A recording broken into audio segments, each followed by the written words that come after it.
It is great to welcome to the program today Representative-elect for Arizona's 7th Congressional District, Adelita Grijalva.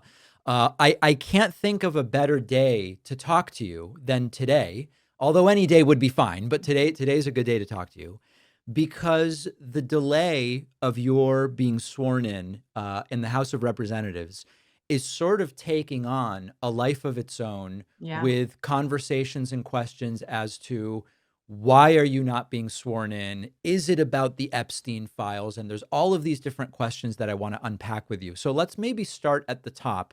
Have you spoken to House leadership, Speaker of the House, Mike Johnson? What reason have you been given as to why you are not being sworn in? So we've had no communication with Speaker Johnson at all.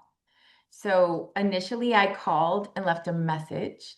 Then we sent a letter last Monday. And then day before yesterday, our Attorney General sent a letter from Arizona. So there has been no communication. The only thing I hear is comments, some flippant little comments every now and again through media sources. And then Leader Jeffries has reached out to try to, there was a comment made, well, whenever she wants to get sworn in, she can get sworn in. So Leader Jeffries' office jumped on it right away. And then immediately there was backtracking on that comment. Is to go through it in layers, you have no reason to believe anybody is questioning the legitimacy of your election victory, right? Like they're not going that far. No, initially the comment was made, well, the race needs to be certified. Okay. But the, hypocrisy of that statement was short. It happened right away because there are two Republicans that were sworn in elected on April 1st, sworn in on April 2nd in a pro forma session less than 24 hours from their election. Two Republicans from Florida, Petronis and Fine, and then their Representative Walkinshaw was elected and sworn in less than 24 hours later.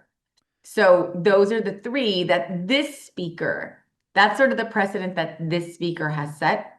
And so with me, I assumed, votes were canceled on the 29th and 30th, which were the next few votes after I got elected. And I thought, okay, fine, it'll be October 7th.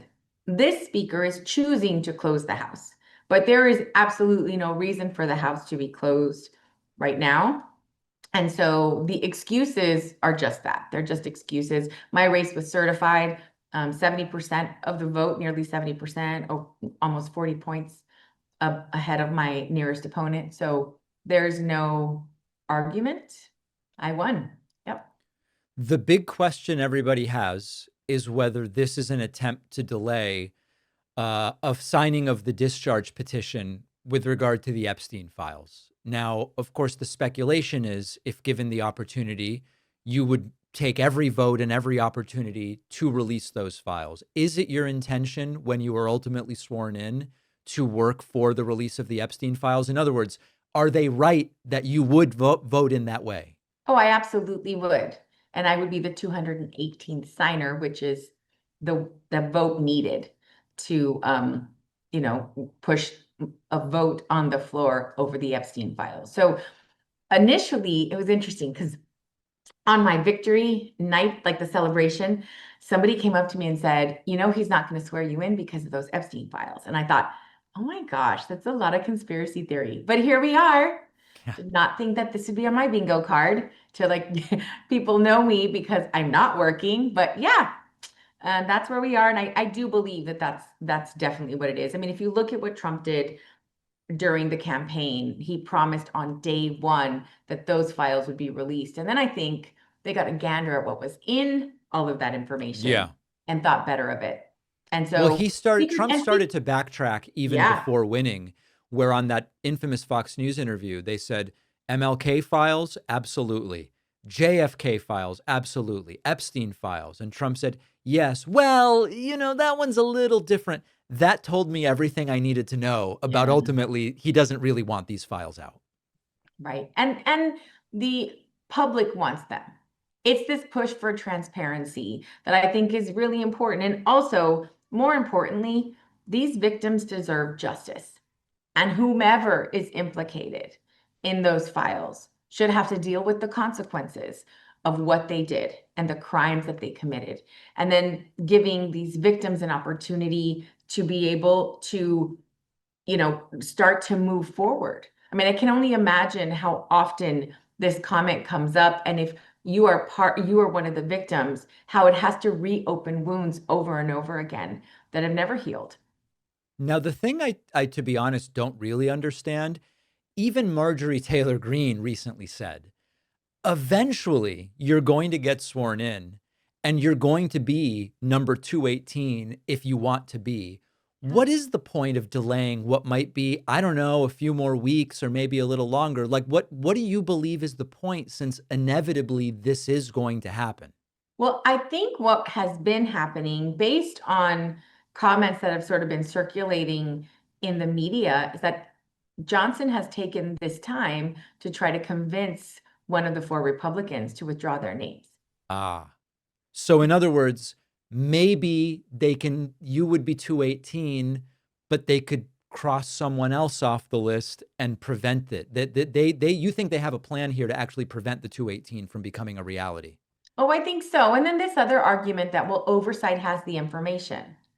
I talked to Chair Garcia, and he literally said that's BS. We do Hmm. not. Everything is redacted. We don't have all of the information, and it needs to get out. What my audience increasingly is expecting, and I'm curious your thoughts, is that yes, at some point, something that will be called the Epstein files will come out. But Yeah. that between now and that point, a lot of damage will be done to expectations about transparency and believability.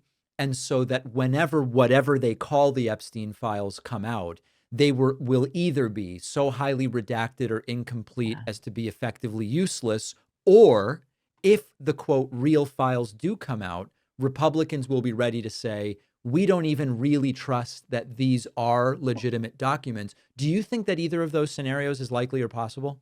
Absolutely. Absolutely, I do. And more being here in Washington and seeing how like the truth is spun in some crazy ways.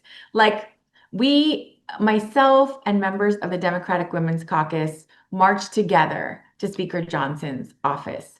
There was an A-frame, like one of those little tiny A-frames with a foam sort of display on it that was moved over to one side. There was a police officer there, and he said he put his hands on one of the members, and she said, "Do not touch me. I'm a member of Congress." He moved to one side. We stood there at the podium, not at his door, and ended up going back out into the rotunda. And one of the spins I heard that was like the January 6th invasion. I'm like, oh my gosh, we were literally there. I'm so glad that someone was filming the entire time, because that's the kind of stuff that you just have to scratch your head and go, how does that come out of your mouth with you having a straight face? I mean, have you been lying so often that you just don't even recognize the truth if it comes up and bites you? Does this disillusion you in a sense? Like, I know a lot of people who are running right now. Our friend Dan Coe announced today that he's running for the seat that Seth Moulton is vacating in Massachusetts. And I'm just kind of in this mindset of, I would be so disillusioned about my ability to be an effective representative for my constituents, not because I don't want to be, not because they don't deserve it, but because of the dysfunction that is taking place. I mean, is it you haven't even been sworn in yet? If I were you, would be extraordinarily discouraged. You know, I'm very hopeful. I have been welcomed by every member of the Democratic Caucus, Hmm. the Women's Caucus, the Hispanic Caucus, especially the Progressive Caucus, who supported me from very early on in our campaign. And there were a lot of really good people here that all they want to do is good work. Hmm. And I am very optimistic at the special that's coming up in November and also for the midterms, because I do think that the general public can see that what is happening here is a complete attack on our democracy. Like that Trump continues to be able to rewrite history, to manipulate information. I mean, a bedrock of our democracy is free and fair elections. And so if this speaker can do this to me, what will he do to others? And so like what he has done by trying to obstruct my swearing in is really detrimental to him and any of the arguments that come up. Because even on my socials, which, we have a lot more progressives than everybody else, at first they said, well, wait till her race is certified. She's, putting the cart before the horse, blah, blah, blah. So Right. now it's certified. What are we waiting for? And we had a press conference with all of the Arizona Democratic delegation. Everyone was there with me, and the Hispanic caucus was there. And who should have been there is everyone in our Arizona delegation, because regardless of party, you should want the people in our state to be represented and have services. And Right. that's the biggest issue. Right now, I'm sitting in my dad's old office. It'll be mine for like the next 14 months or so, completely empty. I have phones that don't connect to anything. We have, screens for computers with no computers.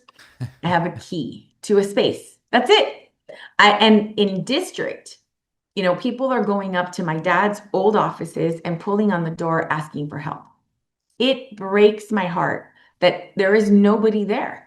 I can't enter into leases. People can't just, reopen an office. You need staff. Right. You need like all of the services available. Do you know that when I come into this building here at the Longworth, I stand in line through security, and people are like, aren't you a member of Congress? And I'm like, apparently not yet, because here I Right. am. I can get into places with other members. We had a big showing walking down the steps of the Capitol. I was stopped at security until AOC walked by, and I was like, hey, can I hitch a ride with you in? Because I can't Right. get past.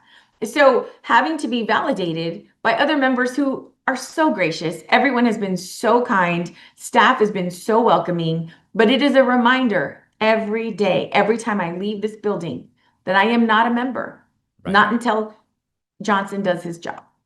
Bottom line, do you think when the shutdown ends, you'll be sworn in right away? I mean, is that going to kind of be the end of this? If he doesn't, then there'll be, it'll help a legal case, that's for sure. Yeah. Yeah. All right. Well, listen, we're watching it very closely and anxiously awaiting your swearing in and these subsequent votes. We've been speaking with Representative-elect for Arizona's 7th Congressional District, Adelita Grijalva. Thank you so much for your time. I know it's been busy, and we're going to follow all of it. Thank you. Muchas gracias.